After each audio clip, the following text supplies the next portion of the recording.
अगला जो हमारा टॉपिक है वो कंपैरिजन है ग्रेविटेशनल फोर्स, जो कि आपने अपने फर्स्ट ईयर के 4th चैप्टर में पढ़ी थी, ठीक है ना। और दूसरी जो है वो इलेक्ट्रोस्टैटिक फोर्स, ठीक है ना।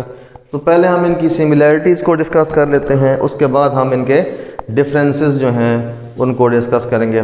तो सिमिलैरिटीज़ में पहला सिमिलैरिटी जो इसके अंदर आती है पहली, वो इनके फार्मूले की सिमिलैरिटी है कि आप देखें जो ग्रेविटेशनल फोर्स का हमने फार्मूला पढ़ा था वो था G m1 m2 divide by D square, ठीक है ना। यहाँ पे m1 और m2 क्या थे, दो मासेस थे, ठीक है जी, आगे समझ। और d क्या था, इनके सेंटर से जो डिस्टेंस था वो क्या था, d के इक्वल, ठीक है। और जो हमने अभी इलेक्ट्रोस्टैटिक फोर्स पढ़ी है कूलम लॉ के अंदर, उसका हमारे पास फार्मूला क्या था जी, F इज इक्वल टू के Q1 Q2 divide by are square, ठीक है ना। ये Q1 एक पॉइंट चार्ज था और Q2 जो था वो दूसरा पॉइंट चार्ज था, ठीक है ना।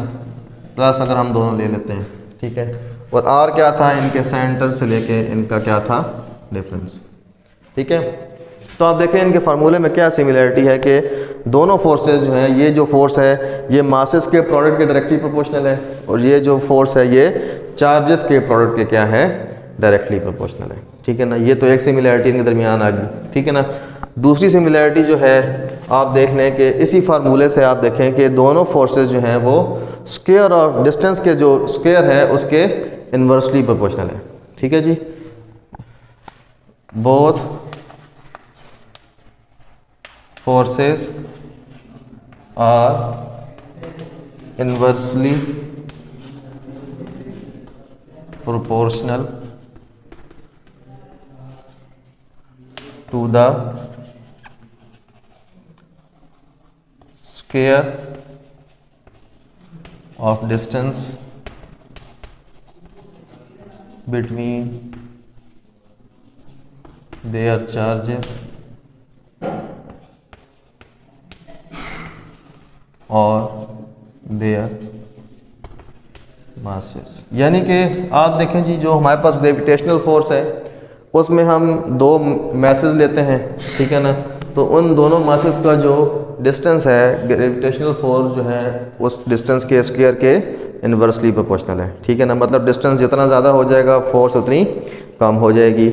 और जब हम इलेक्ट्रोस्टैटिक फोर्स देखते हैं जो दो चार्जेस के दरमियान है, वो फोर्स भी जो है इन दोनों चार्जेस के दरमियान जो डिस्टेंस है और हमने इस केस में लिया है उसके क्या है, उसके स्क्वायर के इन्वर्सली प्रोपोर्शनल है। यानी कि जब हम इन दोनों चार्जेस के दरमियान डिस्टेंस को ज़्यादा कर देंगे तो इलेक्ट्रोस्टैटिक फोर्स भी क्या हो जाएगी, कम हो जाएगी, ठीक है। तीसरा जो सिमिलरिटी है, both forces are conservative forces.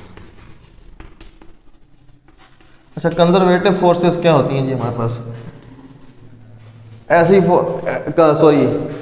Conservative forces वो होती हैं कि ऐसी फील्ड जिसके अंदर जो वर्क डन होता है वो पाथ फॉलोड पे डिपेंड नहीं करता, पाथ फॉलोड पे डिपेंड नहीं करता। हमने जो हमारे पास 4th चैप्टर है फर्स्ट ईयर का, उसमें हमने पढ़ा था कि जो वर्क डन हम करते हैं ग्रेविटेशनल फोर्स के ज़रिए वो इंडिपेंडेंट होता है पाथ फॉलो के। यानी कि आप जिस पाथ से मर्ज़ी है वर्क डन करें तो आपका वर्क डन हर पाथ से जो है वो इक्वल ही आता है या सेम ही आता है, ठीक है ना।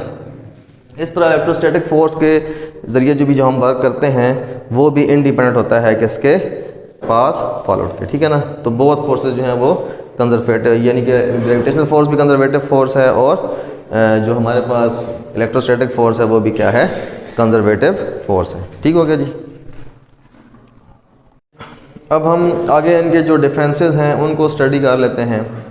तो पहला जो डिफरेंस आता है इनके अंदर,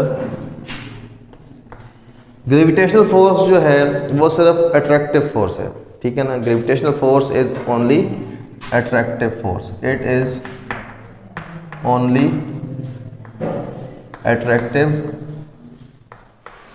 फोर्स। देखें आप इस ज़मीन के ऊपर खड़े हैं, ठीक, ज़मीन के आपके ऊपर अट्रैक्शन की फ़ोर्स लगाती है ना, या जो भी बॉडी इसके फील्ड के अंदर आता है तो ज़मीन उसके ऊपर अट्रैक्टिव फोर्स ही लगाती है, कभी उसने रिपल्शन की फ़ोर्स नहीं लगाई। इसका मतलब है ग्रेविटेशनल फोर्स जो है वो सिर्फ क्या है, अट्रैक्टिव फोर्स है, ठीक है ना। तो जो इलेक्ट्रोस्टैटिक फोर्स है ये अट्रैक्टिव भी होती है और रिपल्सिव भी, ठीक है ना। अट्रैक्टिव किस केस में होती है, जब दोनों चार्जेस ऑपोजिट होते हैं, एक प्लस चार्ज होता है और दूसरा क्या होता है, माइनस चार्ज, तो ये आपस में उस वक्त एक दूसरे को अट्रैक्ट करते हैं, ठीक है ना। और रिपल्सिव कब होती है, जब दोनों चार्जेस सेम होते हैं, यानी कि दोनों या तो नेगेटिव चार्जेस होंगे या दोनों पॉजिटिव चार्जेस होंगे, उस वक्त जो इलेक्ट्रोस्टैटिक फोर्स है वो रिपल्सिव होगी। तो ये अट्रैक्टिव भी होती है और रिपल्सिव भी, ये इसका एक डिफरेंस है। इट मे बी अट्रैक्टिव और रिपल्सिव, ठीक हो गया जी, ये एक डिफरेंस आ जाएगा। दूसरा डिफरेंस अगर आप देखें, जो जी की वैल्यू है ग्रेविटेशनल कांस्टेंट, जी की वैल्यू कितनी होती है, g is equal to 6.67 into 10 power -11 newton metre square पर केजी स्क्वायर, ठीक है जी।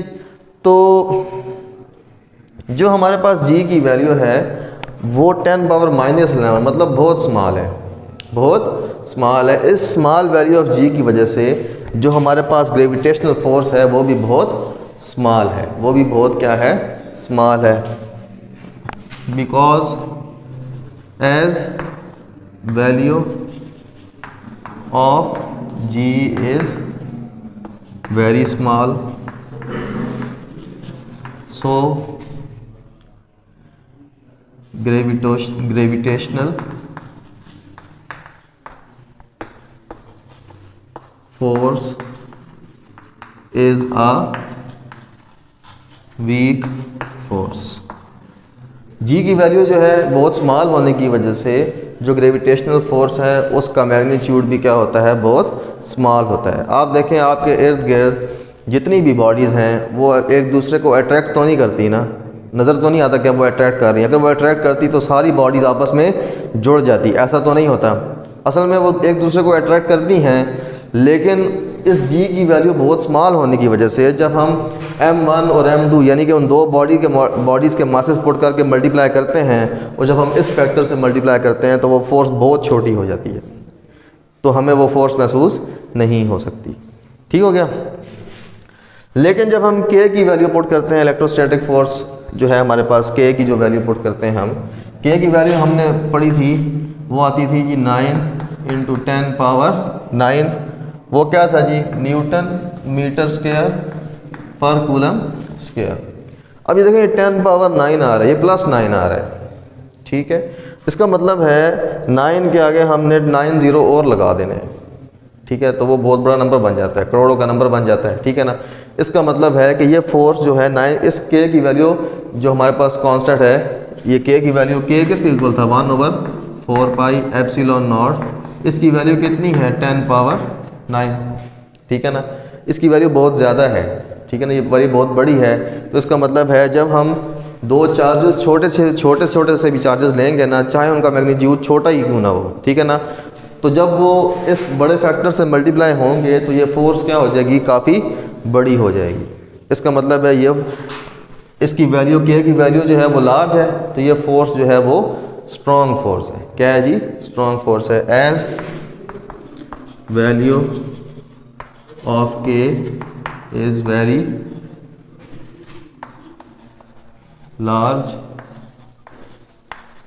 सो electrostatic force is a strong force, ठीक है ना। चाहे वो अट्रैक्शन की फोर्स है चाहे रिपल्शन की फोर्स, हमने पढ़ा ना ये अट्रैक्टिव भी होती है रिपल्सिव भी होती है, ठीक है ना, तो वो बहुत स्ट्रॉन्ग फोर्स है, ठीक है ना, चाहे अट्रैक्टिव फोर्स हो चाहे रिपल्सिव फोर्स हो। ये जो हम देखें, यही जब हम ज़मीन का केस लेते हैं ग्रेविटेशनल फोर्स का, तो हमारा मास कितना होगा, थोड़ा सा तो मास है हमारा, कितना है 60 kg हो जाएगा, 70 kg, लेकिन ज़मीन का मास कितना है 6 इंटू 10 पावर 4, 5.98 इंटू 10 इस पावर 24, सॉरी 5.98 इंटू 10⁻24 तकरीबन है किलोग्राम, ठीक है ना। तो आप देखें 5.98 इंटू 10⁻24 का मतलब है आपने 598 के आगे 22 जीरो और लगाने हैं, तो वो नंबर बहुत बड़ा बन जाता है। उसको आप फिर अपने मास से मल्टीप्लाई करें 60 से, फिर आप उसको जी से भी मल्टीप्लाई करें, ये जी है आपका, ठीक है ना, इससे मल्टीप्लाई करें, ये बहुत बड़ा नंबर बन जाएगा। ये होगा तो -11 में, लेकिन फिर भी आप देखें 24 में से -11 आप निकालेंगे जब, तो 10⁻13 तो बच जाएगा ना, मतलब जो फोर्स है वो आ जाएगी 5.9। या मिसाल के तौर पे आप अपना मास 100 ले लेते हैं, कितना ले लेते हैं जी 100, और ज़मीन का मास कितना है 5.98 इंटू 10⁻24, ठीक है ना। जब आप उनको मल्टीप्लाई करते हैं तो 10⁻10 फिर भी बच जाएगा, 10⁻10 या 10⁻11 आपके आंसर में फिर भी बच जाएगा फोर्स के, क्योंकि डिस्टेंस तो आपके दरमियान कुछ है ही नहीं, 0 मीटर का डिस्टेंस है, या डिस्टेंस आप ले भी लें तो बल्कि सेंटर से होता है डिस्टेंस 6400 किलोमीटर, ठीक है ना। 6.4 इंटू 10⁻6 आपका रेडियस आ जाता है, डिस्टेंस आ जाता है, ठीक है। उसमें भी आप करेंगे तो 10⁻4 या 10⁻5 तो बच ही जाएगा, ठीक है ना। तो वो आपके पास 10,000 न्यूटन या आपके पास 1,00,000 न्यूटन की फोर्स जो है वो ज़मीन से आप उसको, ज़मीन आपको उससे खींच रही होगी तकरीबन। ये रफली मेरा आइडिया है, ठीक है ना, ये फाइनल नहीं है, अभी हम सॉल्व तो नहीं कर रहे, ये रफली मैं आपको बता रहा हूँ, ठीक है ना। यानी कि जो ज़मीन का मास ज़्यादा है ना, ठीक है, उस ज़्यादा होने की वजह से ये ग्रेविटेशनल फोर्स ज़मीन की ज़्यादा है हम पे, हमें ये महसूस होती है, समझ आ गई, हमें ये महसूस होती है, क्योंकि ज़मीन का मास बहुत ज़्यादा है। जब हम यहाँ पे मास ऑफ अर्थ पुट करते हैं ना, तो वो मास ऑफ अर्थ पुट करने की वजह से ये मैग्नीट्यूड जो है, प्रोडक्ट जो है वो बहुत बड़ा हो जाता है, ठीक है ना, जिसकी वजह से जी छोटा होने के बावजूद भी बहुत बड़ा फैक्टर जो है वो बच जाता है हमारे पास फोर्स का, ठीक है ना।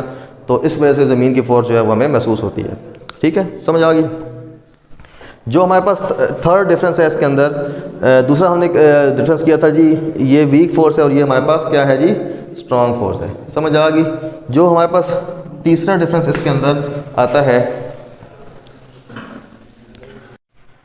जो थर्ड डिफरेंस है हमारे पास, वो जो हमारे पास ग्रेविटेशनल फोर्स है ये किसी मीडियम पे डिपेंड नहीं करती, ये किसी मीडियम पे डिपेंड नहीं करती, इट डज नॉट